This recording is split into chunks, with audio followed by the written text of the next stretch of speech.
I'm Adrian Debattista. I am head of strategy at Arts Council Malta, and I'm also the vice chair of the board for the Compendium Association for the past year, 1.5 years, yes.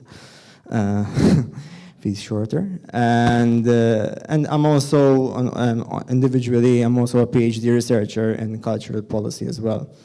I'm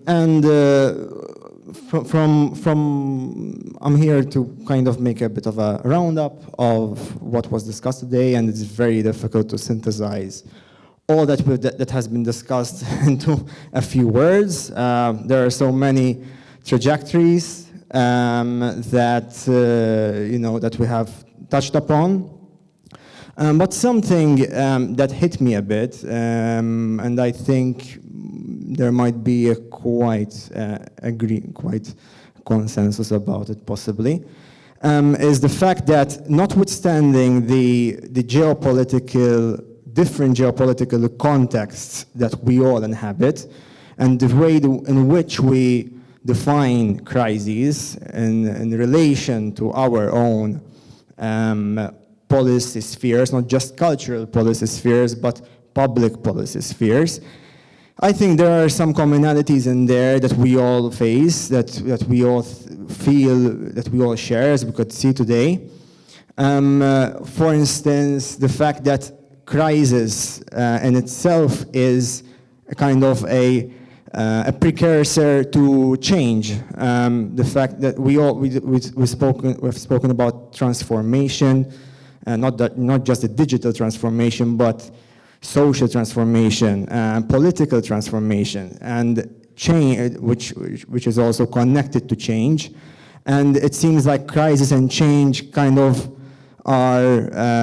go well together, even though they kind of might hate each other in a way. But then again, we might also need to be aware that crises are not just these crises that come from time to time, the big ones, so to speak, which are also obviously of concern on multiple levels, but the social fabric in itself is inherently made up of crises. And the more that we acknowledge this, I guess, on a much more practical level, on a daily basis, even at an individual level, the more we might be more prepared to face the more exogenous forms of crises, such as the ones that we discussed today, when making policy, when discussing policy, when trying to analyze policy. For instance, I would like to remark, for example, that today, in my view, we've looked into the crisis not just of the war, the pandemic, the climate change, but these are reflections of other crises which are much more transcendental, I guess. Like we have a crisis, for example, of legitimacy. So we want to legitimate. We are looking into the legitimacy of certain social groups, for example, the legitimacy of cultural policy itself within the political sphere. Of our individual agency when it comes to freedom, forms of freedom, of expression. There is also the crisis of,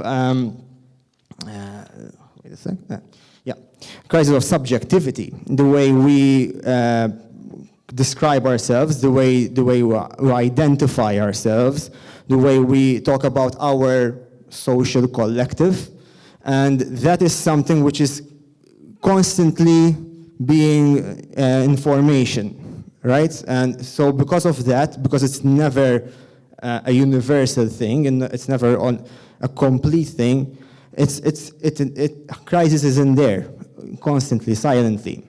And with that, I would like to also add the fact that we have spoken about also the degrees of visibility that we give to forms of crisis. So certain crises might be more visible than others, possibly due to the power relations that kind of determine what is visible and what is not, depending on where we live, depending on what we consume in terms of media, for example.